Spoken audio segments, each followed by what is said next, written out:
Yvonne, malapit. Good morning. Good morning. Yeah. Sino kayo mga first timer? First time naka-apak sa ating opisina. Okay lang ba mataas ng kamay? Parang first time. First time, marami dito, marami. Ganito po. Brother, Tagalog ka ba? Yun, Tagalog si brother. Kala ko may Englishero tayo dito eh. So, ulitin ko po. Pwede ba malaman natin kung sino yung first timer? Taas ng kamay. Kasi po, mayroon po tayong mga snack at pagkain dyan nakabang sa mga first time. Okay. At paalala lang po, para lang yun sa mga mag-join. Ayan. So, ulit po, pwede ba taas ng kamay ng mga first timer? Ayan, marami-rami talaga. So anyway, wala ako sa inyo. And I'm sure makarelate din kayo sa akin din po. Sino pala dito yung na-invite na hindi alam kung saan kayo papunta? Mayroon ba dito? Kasi po ako na-invite ako, sinabihan po ako ng taong nag-invite sa akin, mag-basketball kami. Alright, so my name is Salmar Joseph Gulli po. Ako po ay tubong Cebu. Sino po yung mga Cebuano dito at mga Bisaya? Kasubukan. Maayo na, kaya naghantaron. Magkasinap tanay ta. Alright, so ako po ay dating seminarista, yung magpapare. Yan, next slide please. Yan, mukha lang artista. Yun. So former seminarista po, and actually na-assign ako before sa further formation namin bilang seminarista sa bansang Jamaica, North America, Caribbean Island. Narinig nyo na ba yung lugar na yun? Lugar ni Bob Marley. Kilala niyo si Bob Marley? Yung fastest man na tumatakbo siya, si Usain Bolt, kilala niyo? Ayun, yun yung mga lugar ng mga kalahi ni brother.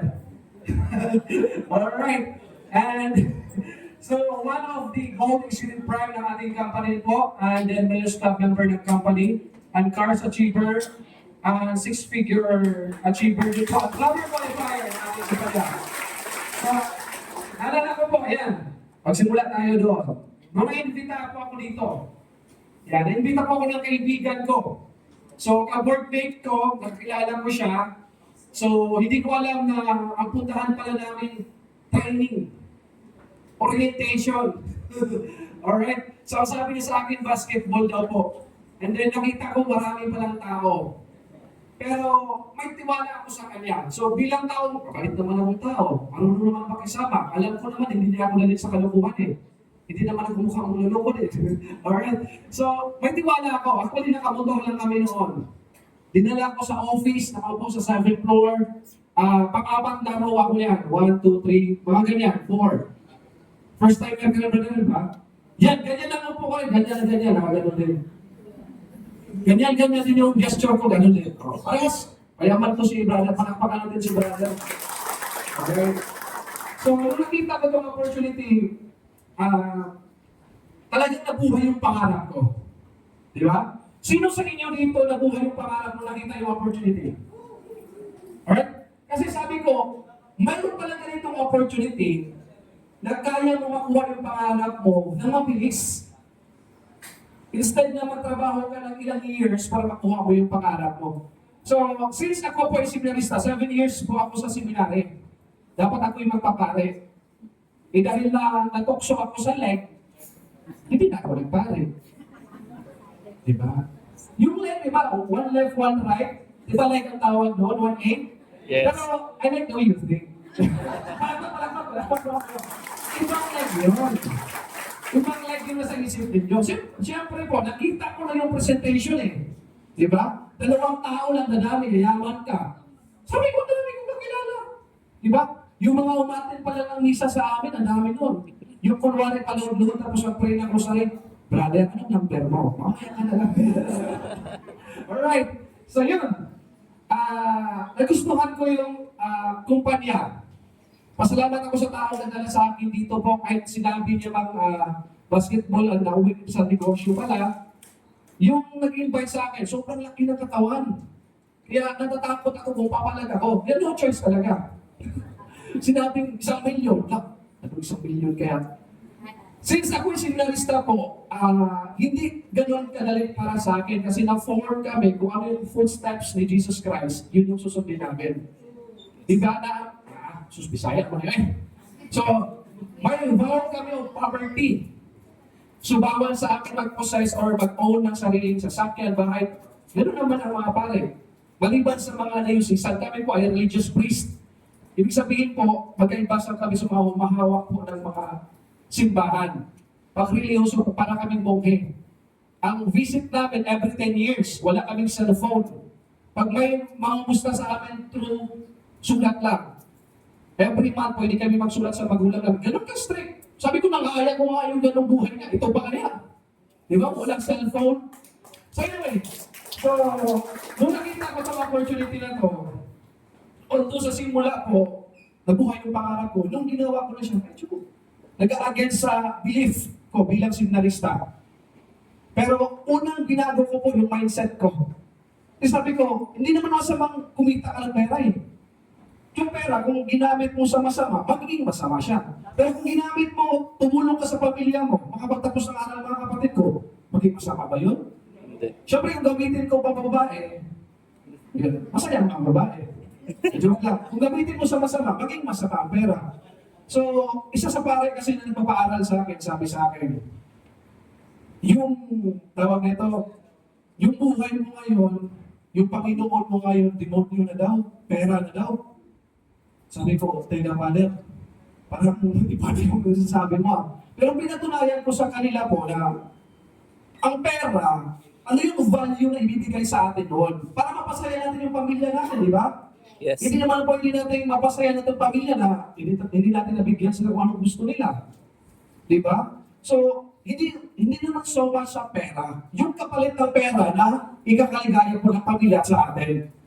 Kasi sabi ko, pag may taong natulungan ng bago ang buhay, demonyo ba yung Panginoon ko na ngayon? Pero pinatunayan ko sa kanila, nag-training, mas lalong naintindihan ng negosyo, tinodo po. Yan. Next po. Nakatulong talaga ako yan. Ayan po ako dati po. Yan. Kita niyo ba yan? Hello? Nakita niyo?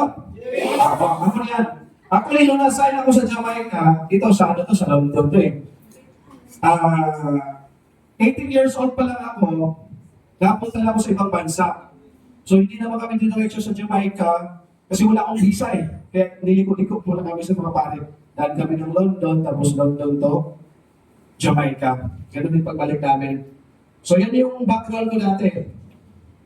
Alright, next po.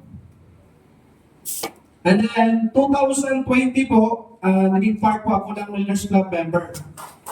And then, yung proper na poster po sa company natin, 2021.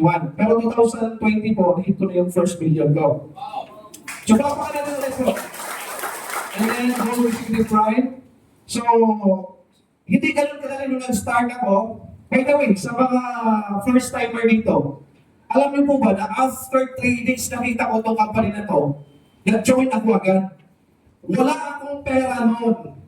So, nandito ako noon, service crew ako sa Lugawan, sa Goto Apps, sa Pure Gold, sa Luzon Avenue, Commonwealth, alam niyo yun? Tapat po lang sa Loyola. Ayan, sa mga nakapunta, sa alam ng Bird. Diyan po ako nagtrabaho, 3 months pa ako.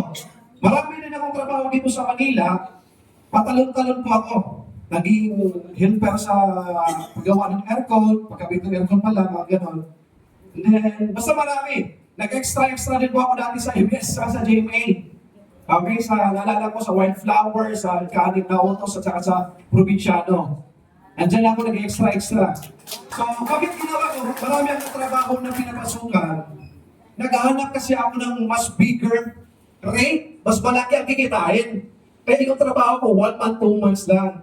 Nung nakita ko tong negosyo na to, after mga ilang weeks po, na-terminate ako kakati ng training. Pero huwag kayo ma-discourage, hindi kayo ma-terminate. Lalo na pag malaki yung trabaho. So, na-terminate ako kasi pinufokusan ko yung training. So para sa akin, dahil gusto mong yumaman, kaya binigay ni Lord ang sitwasyon na yun, Kasi ito yung way na mag-iyaman ako. Kaya tinanggal ako sa trabaho mo. So yung approach ko sa buhay ko, positive. Tama? And then, true enough po, dahil sa tulong po ng aking mga mentors, shout out naman yan sa mentor Asucenas de Lima, and then mentor Eduardo Barra, sa grupo ko. So hindi ko lang mangyari pag wala yung grupo ko rin. So ang point ko po, ganun naintindihan ko ang negosyo. Kaya ko talaga ginawa ng paraan. So that time, ang sahod ko, 416 per day. Tapos nagsusupport ako sa mga kapatid ko nag-aaral. Isa sa dahilan kaya ako umalis sa seminary kasi broken family kami, panganay po ako, breadwinner. Hindi kaya paralin po ng nanay ko po yung mga kapatid ko. Kaso lang sa sahod ko, hindi ko din kaya paralin yung mga kapatid ko. Pero kahit gano'n yung sahod ko, kaya naman, nakapagbigay naman. Yung tipong pag nagsahin ka, kasama na ulam doon, may itlog na. Yung nakaranas na gano'n. Pag mag-order ka ng ulam, palagi kalahati. Di ba? Para makapagtipid, para makapagpadala sa family. Kasi ako lang nandito sa Manila. Pamilya ko po ay nasa Cebu sila lahat. So dahil sa negosyo na to, talagang binago yung pananaw ko sa buhay. So i-recall ko lang, kasi alam ko maraming mga first-timer dito. Tama po ba? So hindi naging hadlang sa akin yung puhunan. Baka ikaw, pagkuhan ka ngayon, nalalakihan ka sa puhunan. Pero ang nakita ko po, ano yung mangyari sa akin after kung mag-join? After 3 years, after 10 years, after 5 years. Yun talagang nakikita ko. Okay? Kasi ako bilang anak po ng broken family, independent po ako. Grade 4 pa lang hanggang 4th year po, sanay na po ako nagpa-part-time. Pa-part-time sa bakery, mag-deliver ng tinapay, gagawa ng tinapay. Kaya po, nung umalis ako sa seminary, hindi po pwedeng wala akong kikitain. Kailangan ko pakainin sarili ko. Hindi ako pwede magtumanga sa amin. Bukod sa mga pangapangit yung kapitbahay namin, wala akong makakain doon. Papagalitan ka lang ng magulang. Di ba? Kaya nagtrabaho.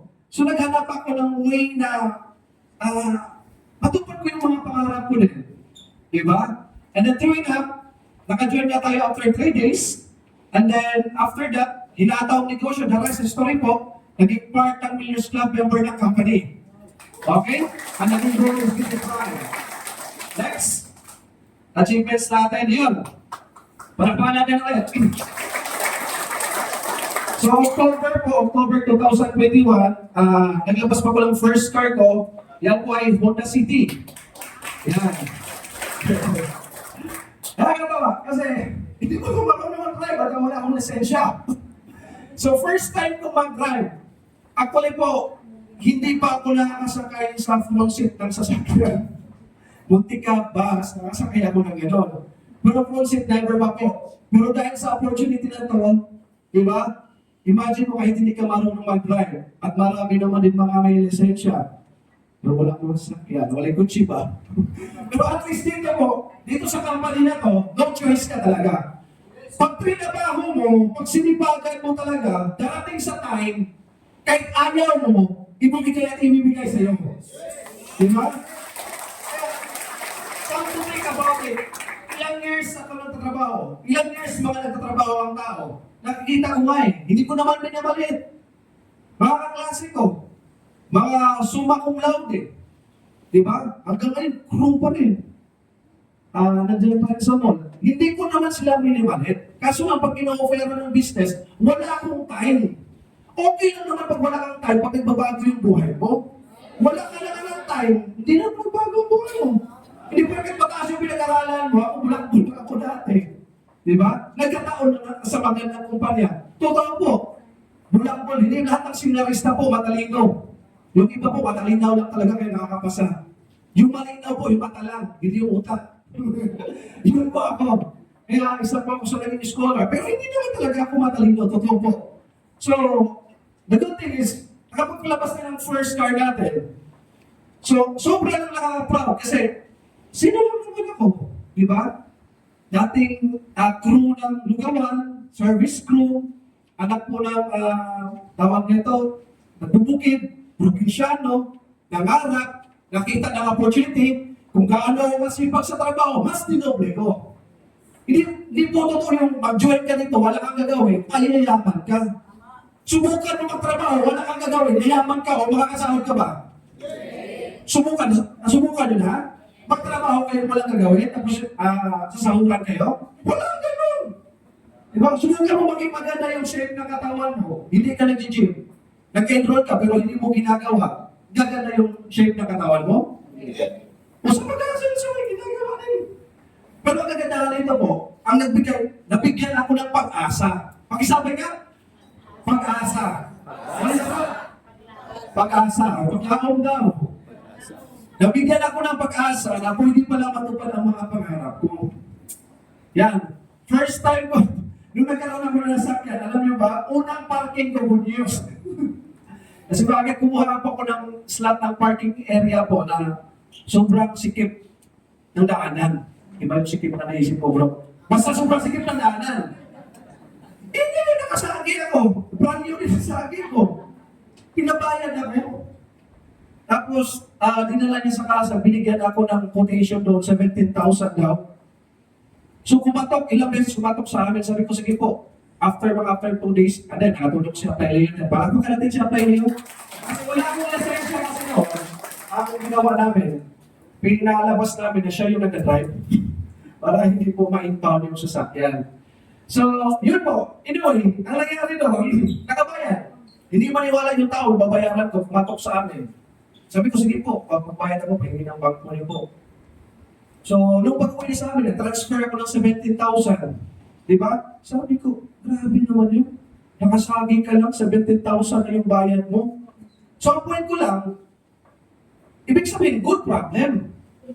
Nakasagi ka, ibig sabihin, may sakyan ka, na kay kotse. Diba? Ibig sabihin, nakabayad ka, may pera ka. Sama? Eh kung sa labas yun, hindi ako makasagi, hindi ako makabayad. So, nagkakaroon ng problema, pero good thing, good problem. So guys, ibig sabihin po, kumikita tayo sa negosyo ginagawa natin. Tama? Kaya kung ikaw nakita mo itong negosyo na to, kung gaano ka kasipag sa trabaho mo, wala ka lang naman mapapagawin. Ilagay mo lang dito sa negosyo na to. Huwag ka lang mainip. Paano pag mainip ka? Gawin mo, seryosohin mo. Okay, magpatulong ka sa mga taong nauna sa'yo naging resultado dito. Kasi ako po, kahit ako po college graduate ako, yung nagturo pa ako sa akin po, hindi po graduate ng college. Yung isa, hindi pa graduate ng high school. Yung nag-invite sa akin, si Eduardo Bahon, hindi nakapagtapos ng high school. Pero gusto ko yung kinikita nila, kailangan ko makinig. Instructor namin, teacher namin, kumikita ng 24,000, pinapakinggan ko ngayon. Yung upline ko pa kaya, kumikita ng 6 figure. Tama? Sabi ko, ilang years ko pinapakinggan yung teacher ko. Nagbago na ang buhay ko. Hindi naman nagbago ang buhay ko. Samantala, yung mentor ko, kahit wala pong pinag-aralan, pero gusto ko yung income nila, nila ni-apply or Associates de Lima, ni mentor Associates de Lima, gusto ko yung income nila. Nag-humble down ako. So, ang pinakamaganda dito guys, kasi ikaw first timer ngayon, mayroon na pong pulido na sistema. Through online, sa amin noon. Grabe, ang tindi po. Direct referral, 500 pa. Pairing, 700. Kailan mo mahigit first million mo? Di ba? Maka-invite ka ng 10. Magkano pa lang income mo? 5,000 pa lang. Pero ngayon, maka-invite ka isa, 5,000 agad income mo. Ha? Kaya yung classes namin na 5 years, baka mamaya 1 year pa lang, mangyari na sa'yo. Ikaw nakinig dyan, nangyari sa akin 5 years, baka mamaya, 1 year, 2 years, mangyari sa'yo. Tinuloy natin guys. Okay? So, this year, 2024 po, yan. Birthday po ng aking partner noon. Siyempre, hindi na tayo signalista. Pwede na tayo mag-jowa. Pwede na tayo kusulo, di ba? Ang tawag doon, padre de pamilya. Guys, bumili kami ng second car namin po. Yan, tapos dalahin po, expander po. Yan. Yan po, yan, 2024 model. Actually, nung paglabas namin yan, agad-agad, mayroon na palang naka-flash na 2025 na model yan. Pero, ang point natin guys, imagine mo po, wala akong pera na nakita itong opportunity na to. Dahil gusto kong magbago ang buhay ko, hindi ko ginawang hadlang yung halaga na yun. After 5 days naka-join, wala nang duda-duda pa, umiyaman pa. Wala namang mawala sa akin, wala naman talaga ako. Sanay naman ako sa hirap. Bakit ako matatakot mahirapan? Di ba? Ginawa negosyo, may nag-reject, meron. Pero nakafocus sa end result. Okay, kung nakita mo itong negosyo na to, na maabot ang pangarap mo, ang advice ko lang talaga, di ba? Focus sa end result. Always begin with an end mind. Okay, hindi ko alam kung kailan lalaki ang grupo ko. Hindi ko alam kung kailan ako maging successful. Hindi ko alam kung kailan ako magkaroon ng condo, magkaroon ng sasakyan. Basta alam ko, one day, magkakaroon ako ng sasakyan. Magiging ano ako. Magkakaroon ako. Ginawa ang negosyo. Malinaw sa akin, dalawang tao, dadami at dadami. Kung nakaya ko, kita yung nagsimula ko, napakaitim, napakapayat. Siyempre, wala mang pera, wala mang tataka. Di ba? So guys, ginawa ko lang itong opportunity na to, sinubukan. Wala akong karapatan maging arte. Anak ko ako mahirap na tao, mahirap na pamilya.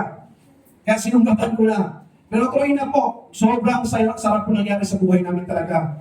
Actually po, sa mga single lang simula dito, tapos pag nagkaroon kayo ng partner, masarap lang sa pakiramdam. Partner mo, kasama mo na dinegosyo. Di ba? Hindi katulad pag ikaw, empleyado ka, partner mo, empleyado, busy kayo palagi. Habang umataw kami, magkasama kami. Yung anak namin, kasama din namin. Hindi namin kailangan antayin yung day off para magkaroon kami ng bandingan. Every day, parang bandingan na sa amin. Di ba? Mayroon lang quality time sa family mo. Yun yung pinaka-nagustuhan ko. Siyempre, needs ng family, napuprovide ko. Okay? And then, hindi lang needs ng family ko, pati na po yung pangarap ko. Alright, next po tayo. Yun. Kita-kita talaga. Wala pong makita. Ayan. So, nakailang beses na rin po tayo nagpa-check up. Tatlong check yan pa sunod-sunod yan. July, August, September po. Nagpa-check in po ako ng tig-100. Pero yung una po, 90,000. 90,500. Sunod po, 115,000. Yung kasunod dyan ay nasa 130,000. Parang namin mo. Sahod ko noon, 416 per day. 6 na beses trabaho sa loob ng isang linggo. Ibig sabihin, hindi po ako maabot ng 14,000 sa loob ng isang buwan sa pagtatrabaho ko. Pero ngayon, tingnan mo. Tax, alam mo ba yung tax ko dito? Sa 15,000. Kulang-kulang 15,000 din. Di ba? So yung kinikita ko dati yung empleyado, naging tax ko na lang dito. So, guys, ganun kaganda itong opportunity na to. Imagine mo, yung kinikita mo naging tax na lang. Then, imagine mo, ilan yung natipid namin na panahon. Siguro yung mga pangarap ko na yan, pwede kong tatrabahuin ng 15 years, 20 years. Pero dito po, 7 years pa lang po. Ganun na nangyari sa atin. So, abangan pa natin ang mga parating pa mga pangyayari. So guys, ito lang ano. Alam ko naman maraming kumikita ng ganito. Di ba? Pero ang karamihan nito mga tao na ito, kumikita na sa abroad. Di ba? Lalo na pag mga 6 figure. Pero ang point ko po, dating kumikita ka lang na 15,000 monthly, pero yan yung kinikita mo ngayon. Ano ang buhay na ibigay mo sa pamilya? Di ba? Saan mo ba may dala ang sarili mo? Anong lugar mo pupuntahan? Tama ba? Kaya kung ikaw empleyado or first timer ka ngayon, i-grab mo itong opportunity na to. Dati nung empleyado po ako, kailangan kong matulog kahit hindi ako ilanto. Kasi kinabukasan may pasok ako. Pag-ising mo, ayaw mo pang gumising, kailangan mong isingin na sarili mo. Pinapakalamig, kailangan mong buhusan ang sarili mo ng tubig. Tama ba? Yes. Tapos, after ng work, balik na naman ulit sa boarding house. Yun lang ang buhay, umiikot. Pero dito po, di ba? Bukod sa kumikita ka pa, nag-enjoy ka pa. Kasi bakit po? This coming November, hindi ko alam kung nandiyan sa style eh. Nasa 4 na bansa kami. 10 sa grupo namin. Kasama doon. And then, ang under sa akin, ilan ba?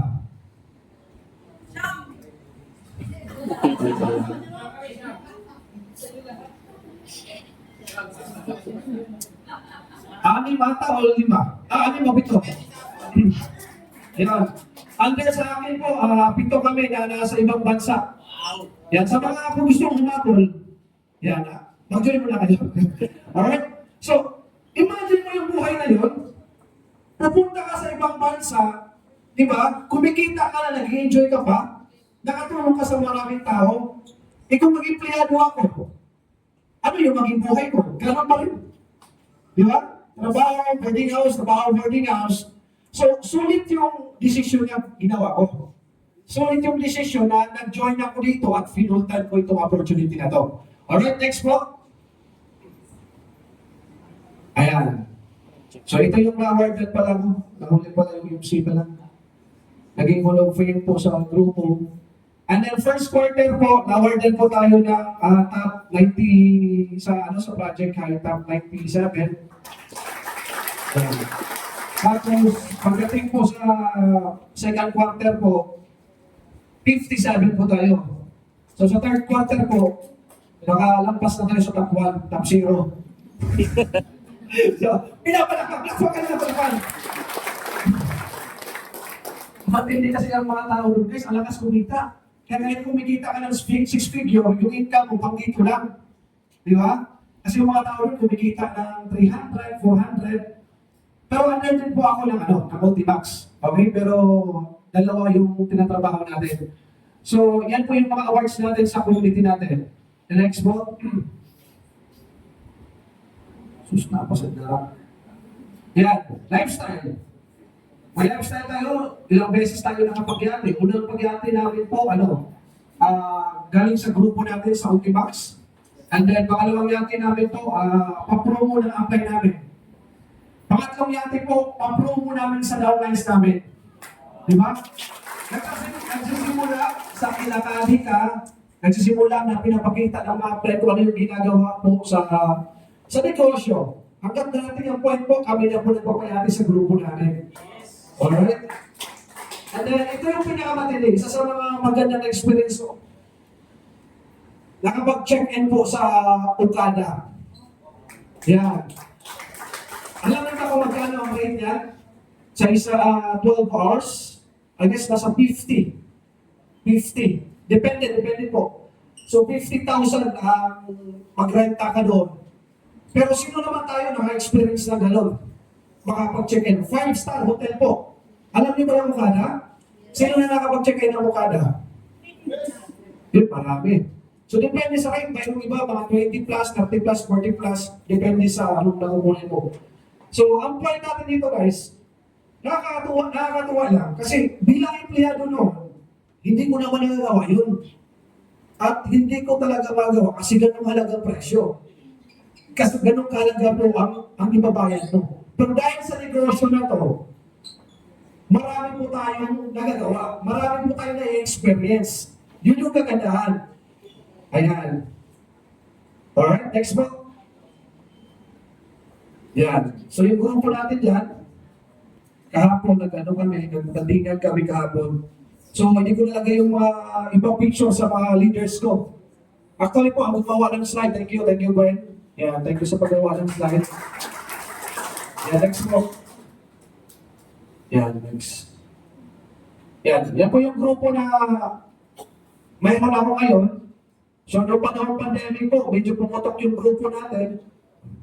Yung pairing side ko kasi minsan ang bilibilang, umabot ng 60, full-timers. Hindi pa kasama kaya tayo ngayon. Pero ngayon, palaki tayo ulit. Nagpapalaki. Importante kung bigita tayo. Alright? Next. Yan. So ito yung likod ng success ko po. Pasalamatan ko itong mga tao na to. Yan. Ito yung sinasabi kong mentor ko. Ito yung nag-kidnap sa akin. Hindi ko alam, negosyo pala pupunta namin. Yung basketball po, yung maging kaibigan namin, naging partner na kami sa negosyo ngayon. Di ba? So, syempre, sino naman hindi matakot yan? Yung kamao pa lang yan, pag hindi ka sumunod. Maraming tao talaga yan.